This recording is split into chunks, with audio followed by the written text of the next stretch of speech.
The twin sons of Xerion Prime cast long shadows across the battlefield as Marine Corporal Marcus Reed picked his way through the aftermath of destruction.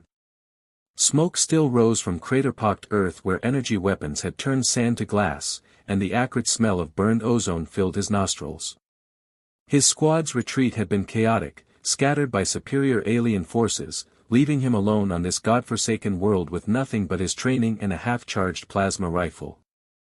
Marcus paused behind the twisted wreckage of a hover transport, checking his suit's diagnostics.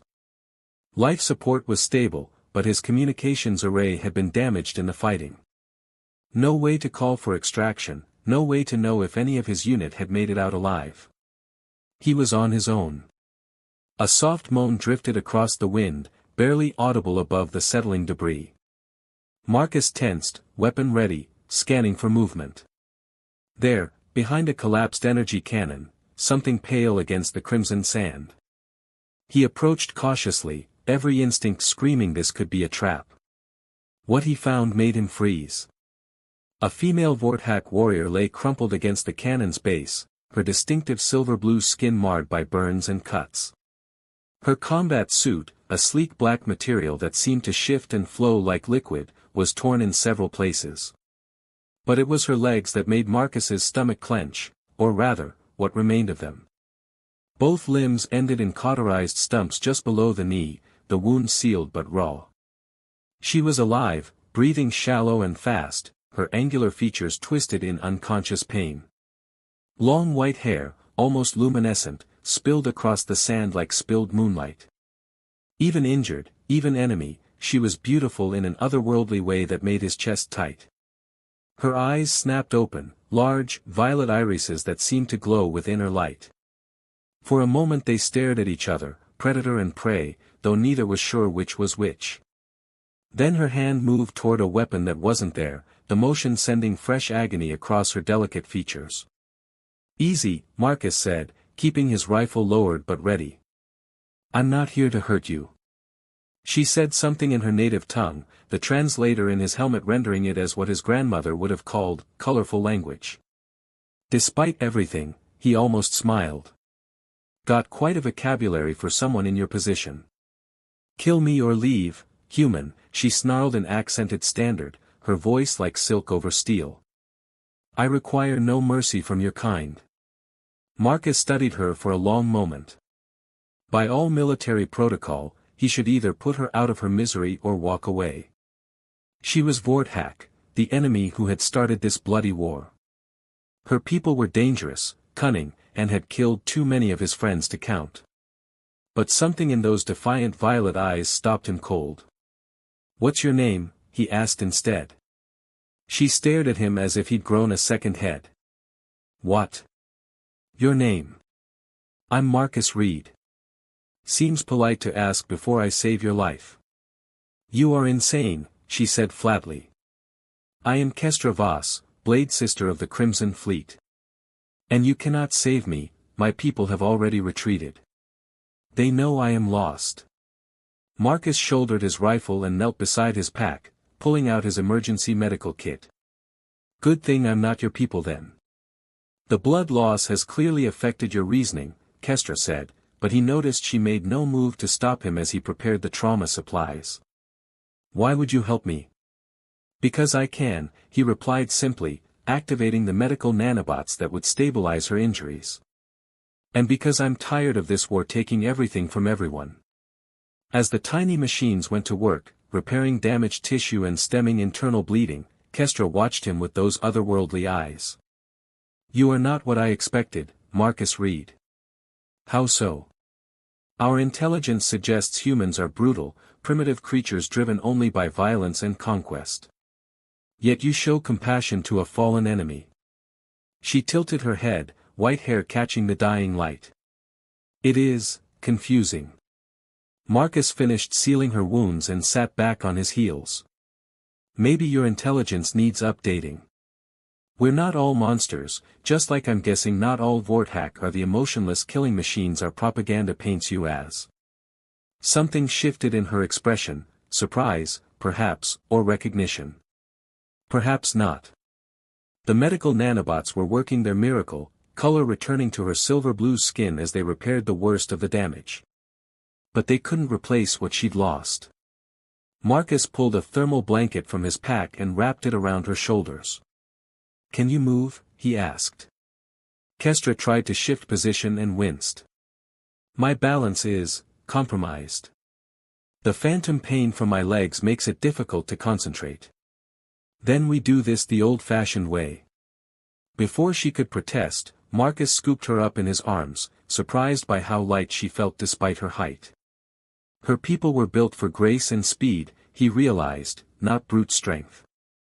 "Put me down," she said, but without much conviction. "Not happening. There's a storm coming in from the east, and we need shelter." He nodded toward the distant line of ruins barely visible against the horizon. "Pre-war research station. Should have power and atmosphere." Kestra was quiet for a moment, then wrapped her arms around his neck. The gesture was practical, she needed to hold on, but the intimacy of it sent an unexpected warmth through Marcus's chest. "You realize this is madness," she said softly as he began walking toward the ruins. "When my people discover what you've done. Let me worry about that. And when your people learn you aided the enemy. They're not here to have an opinion." She studied his profile as he walked, violet eyes intense. "You risk much for someone you barely know." Marcus was quiet for a while, his boots crunching on crystallized sand. The ruins grew larger as they approached, angular structures half buried by centuries of wind and time. "Finally," he said, "my sister used to tell me that how we treat our enemies says more about who we are than how we treat our friends." Wise words. What happened to her? Vorthak raid on the Titan colonies, 3 years ago. He felt Kestra stiffen in his arms. She was a teacher.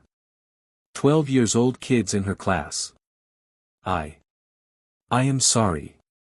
Marcus looked down at her, surprised by the genuine pain in her voice. "So am I. But carrying hate around just makes the load heavier, you know." They reached the ruins as the first drops of the coming storm began to fall, not water, but tiny crystals of frozen atmospheric gases that tinkled like broken glass on the ancient stone. Marcus found a partially intact doorway and carried Kestra inside. The interior was better preserved than he'd hoped. Emergency lighting still functioned, casting everything in soft blue hues. Ancient research equipment lined the walls, covered in decades of dust.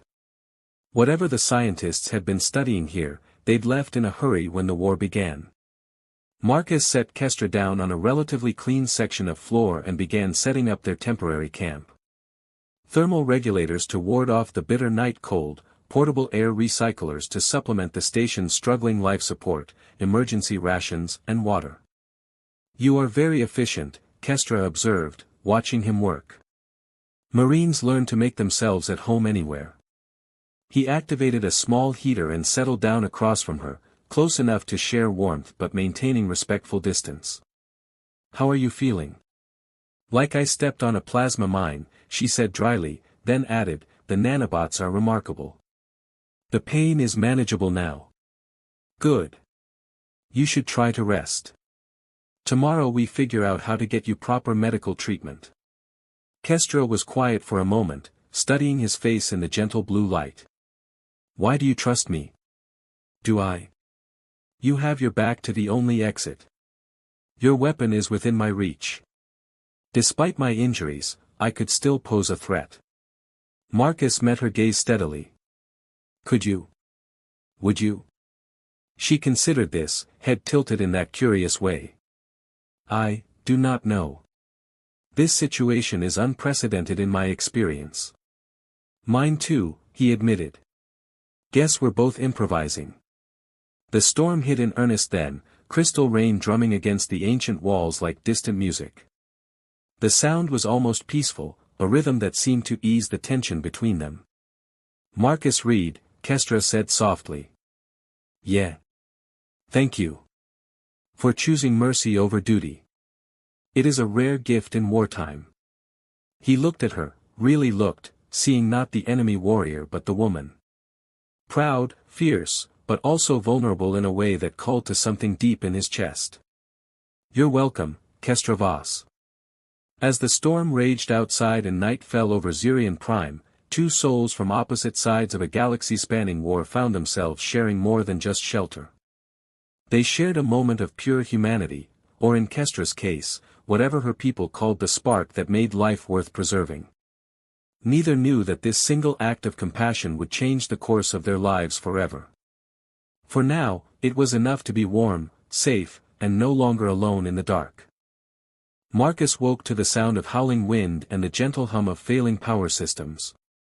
The crystal storm had intensified during the night, and through the cracked transparisteel windows, he could see nothing but swirling silver clouds that blocked out both suns. The emergency lighting flickered intermittently, casting dancing shadows across the ancient research station. Kestra was awake, sitting upright against the wall where he'd left her. Her violet eyes tracked his movement as he checked his suit's environmental readings. "Storm's gotten worse," he said, frowning at the data. "Wind speeds are off the charts. We're not going anywhere for a while."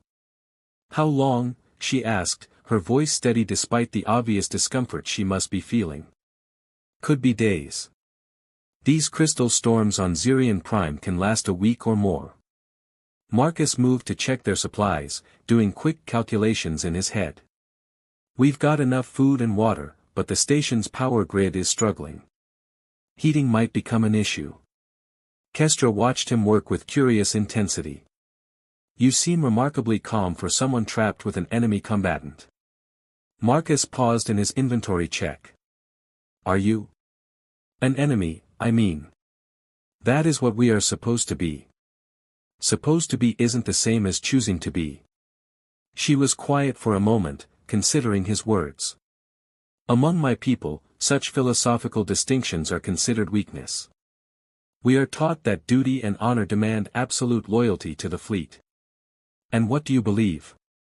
Kestra's laugh was soft but bitter. "What I believe matters little now. My people left me to die, Marcus Reed. Whatever loyalty I owed them, they forfeited when they abandoned me to the sand." Marcus sat down beside her, close enough to share body heat as the temperature continued to drop. "Tell me about them. Your people, I mean. Not the propaganda version, the real version." "Why do you wish to know?"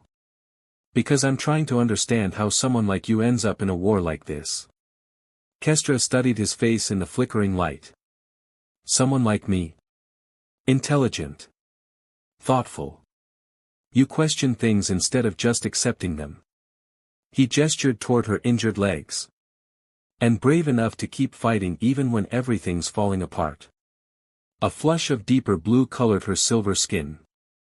"Your words are kind, but you know nothing of my failures. So tell me."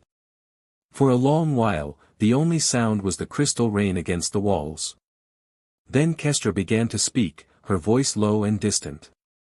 "I was born on Vorth Prime, the daughter of a fleet admiral. Military service was not a choice but an expectation. From childhood, we are trained that emotion is weakness, that mercy is failure, that the only honor lies in victory or death." Her fingers absently traced patterns on the thermal blanket. "I excelled at the academy.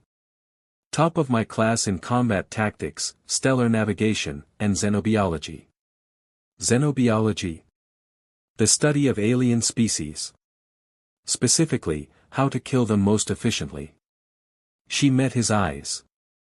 "I knew 17 different ways to kill a human before I ever spoke to one." Marcus felt a chill that had nothing to do with the temperature. "And now? Now I find myself rescued by one, cared for by one, and discovering that everything I was taught might be lies." Her voice dropped to barely above a whisper. "It is terrifying. Change usually is." They sat in comfortable silence for a while, listening to the storm. The heating unit cycled on and off with increasing frequency, and Marcus knew it wouldn't last much longer.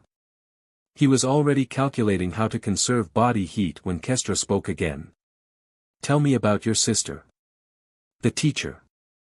Marcus's jaw tightened. "What about her?" You carry her memory like both a wound and a shield. I can see it in your eyes when you speak of her. He was quiet for so long that Kestra thought he wouldn't answer. Finally, he said, her name was Emma. 5 years younger than me, but somehow always the wiser one. She wanted to help people, make a difference. Said the colonies needed teachers more than they needed soldiers. She sounds remarkable. She was. Marcus's voice caught slightly. The day she died, she was reading to her class. Story about a princess who chose love over war. The attack sirens went off, and instead of running for the shelters, she stayed with the kids. Made sure every single one of them got to safety before. He couldn't finish. Kestra reached out tentatively and touched his hand. Her skin was cooler than human normal, but her touch was gentle. She saved them all. Every one. 12 kids, all safe because a schoolteacher decided their lives mattered more than her own. Like her brother, Kestra said softly. Marcus looked at her sharply. What? You could have left me to die. Instead, you chose to save someone who should be your enemy. You carry more of your sister in you than you realize. The heating unit gave a final wheeze and died, leaving them in the blue emergency lighting with only their shared body heat. Marcus felt Kestra shiver despite her attempts to hide it. Come here, he said, opening his arms. She hesitated. Marcus. You're going into hypothermia. My suit's heating is still functional, but only at close range. After a moment's consideration, Kestra allowed him to pull her against his side. She fit perfectly in the curve of his arm, her head resting on his shoulder. The contact sent warmth through both of them that had little to do with temperature regulation. Better, he asked. Much. Her voice was muffled against his chest. Though this presents certain complications. Such as? Among my people, physical contact outside of combat or mating is extremely rare. This level of intimacy. She trailed off. Is this uncomfortable for you? No, she said quietly. That is the complication. Marcus felt his heart rate increase. Kestra. I know this is madness. We are from different worlds, different species. When this storm ends, we will return to being what we were, enemies across a war neither of us chose. Will we? She tilted her head to look at him, violet eyes intense in the dim light. What are you suggesting? I'm not sure yet, he admitted. But I know I don't want to go back to pretending you're just another target. Not after this. Kestra was quiet for a long moment, her fingers absently tracing the fabric of his uniform. In my culture, we have a concept, Shatai. It means, chosen fate. The belief that sometimes the universe places two souls in each other's path for reasons beyond understanding. Do you believe that? 3 days ago, I would have called it romantic foolishness. Now. She looked up at him, something vulnerable and hopeful in her expression. Now I find myself hoping it might be true. The moment stretched between them, filled with possibility and danger in equal measure. Marcus found himself studying the delicate curve of her jaw, the way her white hair seemed to glow even in the dim light. She was beautiful, yes, but more than that, she was brave and intelligent and kind in ways that her warrior culture had tried to suppress but failed to destroy. Marcus, she whispered, and he could hear the question in his name. Yeah.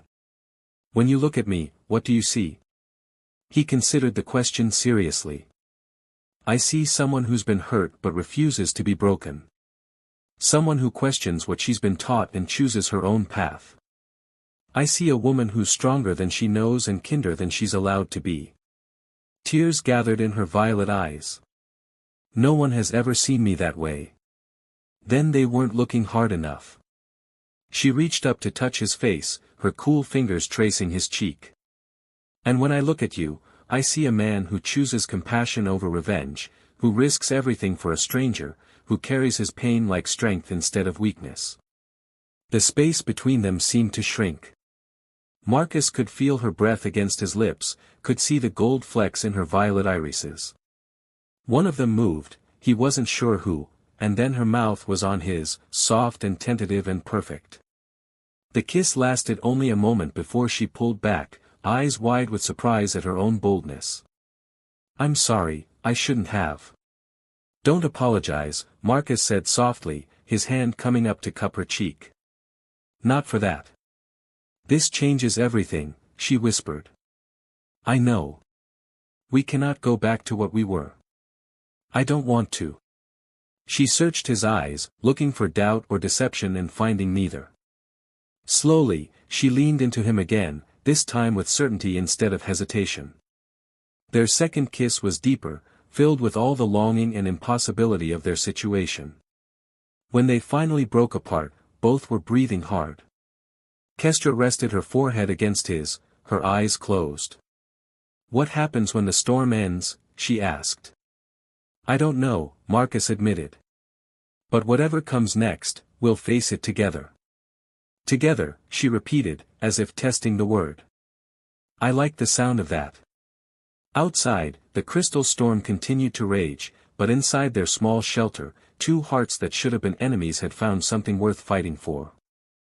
Neither knew what the future would bring, but for now, they had each other and the warmth of newfound love to keep the cold at bay. As the night deepened and the storm showed no signs of abating, Marcus held Kestra close and tried not to think about what would happen when the world outside demanded they return to being enemies. For now, it was enough to be together, to have found something beautiful in the midst of so much destruction. Love, he realized, was its own kind of rebellion. The crystal storm finally broke on the third day, leaving the world outside gleaming like scattered diamonds under the twin suns. Marcus helped Kestra to the cracked window where they could see the transformed landscape. What had been rust-colored dunes were now fields of crystalline formations that caught and refracted the light into rainbow cascades. "Beautiful," Kestra breathed, her hand finding his. "Yeah," Marcus agreed, though he was looking at her profile rather than the view. 3 days of shared intimacy had changed everything between them. They'd talked through the long hours, sharing stories, fears, and dreams. They'd held each other through the cold nights, and somewhere between the first tentative kiss and this moment, Marcus had fallen completely in love with this extraordinary woman. "My suit's picking up a signal," he said, checking his communications array. "Human frequency, about 30 clicks northeast. Probably a search and rescue patrol." Kestra's expression grew troubled. "You should go to them." "We should go to them," Marcus corrected. "You need proper medical attention, cybernetic consultation for your legs." "Marcus, they will never accept. They'll accept what I tell them to accept." His voice carried a conviction that surprised them both. "I'm bringing you in as a refugee, someone who helped me survive the storm. Your translator can handle dialect differences if anyone asks too many questions. And if they discover what I really am?" Marcus cupped her face in his hands, violet eyes meeting his steadily. "Then we deal with it together. Remember?" 3 hours later, they reached the human outpost, a collection of prefabricated shelters and medical tents clustered around a landing pad where 2 atmospheric shuttles sat waiting. Marcus had fashioned a crude crutch from debris, allowing Kestra to maintain some independence despite her injuries. Her long white hair was hidden under a hood, and at first glance, her silver-blue skin could pass for one of the many human variants from the outer colonies. "Reed!" A familiar voice called out as they approached. "Marcus Reed, you stubborn son of a bitch." A woman in medical fatigues rushed toward them, Medic Jenna Torres, someone Marcus had served with on 2 previous deployments. She was small and fierce, with dark hair pulled back in a practical ponytail and eyes that missed nothing. "Jenna," Marcus said, relief evident in his voice. "Good to see you." "Good to see me. You've been missing for 4 days. The whole sector's been looking for." Jenna stopped mid-sentence as she noticed Kestra leaning heavily on her makeshift crutch. "Who's this?" "This is Kes," Marcus said, using the shortened name they'd agreed upon. "She was caught in the same firefight that scattered my unit. I found her injured and we rode out the storm together. Jenna's medic training kicked in immediately. She moved to Kestra's other side, offering support. What are we looking at, injury-wise? Both legs, below the knee, Marcus said. Plasma mine, from the look of it. I used emergency nanobots to stabilize her, but she needs proper surgical evaluation and cybernetic consultation, Jenna finished. Can you walk, honey? Kestra nodded, not trusting her voice. The kindness in the human woman's tone was unexpected, and she found herself fighting back tears. They made their way to the medical tent, where Jenna immediately began a thorough examination. Marcus stood nearby, trying to look casual while his heart hammered with anxiety. One wrong word, one slip in Kestra's cover story, and everything would fall apart. You're lucky, Jenna said to Kestra as she reviewed the nanobotic repair work. Whoever treated you knew what they were doing. The cauterization is clean, no sign of infection, and the tissue regeneration is progressing nicely. Marcus saved my life, Kestra said softly, her accent carefully modulated to sound like outer colony standard. Jenna glanced between them, noting the way Marcus hovered protectively and how Kestra's eyes followed his every movement. I see. Well, the immediate crisis is over, but you're going to need cybernetic replacements. There's a specialist on the medical frigate in orbit, I can arrange transport. Is that necessary? Marcus asked quickly. Can't we handle it here? Jenna raised an eyebrow. Marcus, she's lost both legs. Of course it's necessary. Unless. She paused, studying his face. There's something you're not telling me. Before Marcus could respond, Kestra reached out and took his hand. It's all right, she said quietly. Jenna seems trustworthy. Trustworthy for what? Jenna demanded, her medic instincts picking up on the undercurrents of tension. Marcus looked at Kestra, who nodded slightly. Taking a deep breath, he said, Jenna, I need you to promise me something. Whatever I'm about to tell you, you'll hear me out completely before you make any decisions. Marcus, you're scaring me. Promise me. Jenna looked between them again, noting the way they held hands, the protective stance Marcus had taken, the fear and hope warring in both their faces. Okay. I promise. Marcus took another breath. Kes isn't human. She's Vorthack. The medical tent went dead silent. Jenna's face cycled through shock, disbelief, and what looked like the beginning of anger. Her hand moved instinctively toward the emergency beacon on her belt. Jenna, wait, Marcus said urgently. You promised to hear me out. A Vorthack, Marcus? Are you insane? Do you know what they've done? I know what some of them have done, Marcus interrupted. Just like some humans have done terrible things. But not all of them, and not her. Jenna stared at Kestra, really looking at her for the first time. The subtle differences were more obvious now, the silver-blue skin tone, the slightly elongated limbs, the violet eyes that were now bright with unshed tears. She's the enemy, Jenna said, but her voice lacked conviction. She was injured and abandoned by her own people, Marcus said. I found her dying in the sand, and I made a choice. The same choice you would make, because you're a healer first and a soldier second. Kestra spoke for the first time since the revelation, her voice steady despite her obvious fear. I understand your anger, Jenna Torres. My people have caused great pain to yours. But I am not asking for your trust, only for the chance to prove that not all of us are what your leaders claim. Jenna stared at her for a long moment.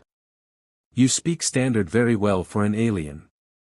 I was trained in xenobiology, Kestra admitted.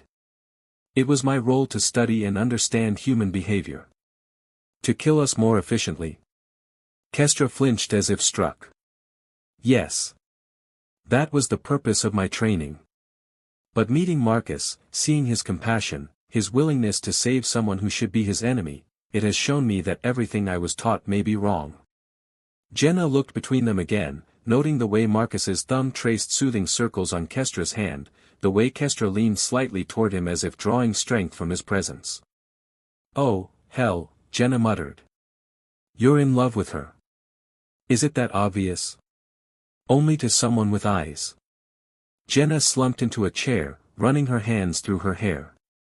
"Marcus, do you have any idea what you've done? What you're risking?" "Yeah. But I also know what I'd be losing if I walked away." Jenna was quiet for a long time, studying Kestra with professional interest. Finally, she said, "The cybernetics issue is still real. Vorthack physiology is different enough from human that standard prosthetics won't work. You'd need specialized equipment." "There are ways," Kestra said quietly. "My people have their own cybernetic technology. But accessing it would require contacting the Vorthack fleet," Marcus finished grimly. "Which would mean revealing your location and probably getting Marcus court-martialed for treason," Jenna added. They sat in heavy silence, the weight of their impossible situation settling over them. Finally, Jenna spoke again. "There might be another option. The medical frigate has a research division. They've been studying captured Vorthack technology, trying to understand how it works. If we could get you up there quietly, maybe we could jury-rig something." Marcus looked up sharply. "You'd help us?" "I'm a medic, Marcus. My oath is to do no harm and to heal where I can. Besides," she glanced at Kestra, "anyone who can make you look this happy can't be all bad." Kestra's eyes filled with tears. "You would risk so much for someone you barely know. Marcus saved your life.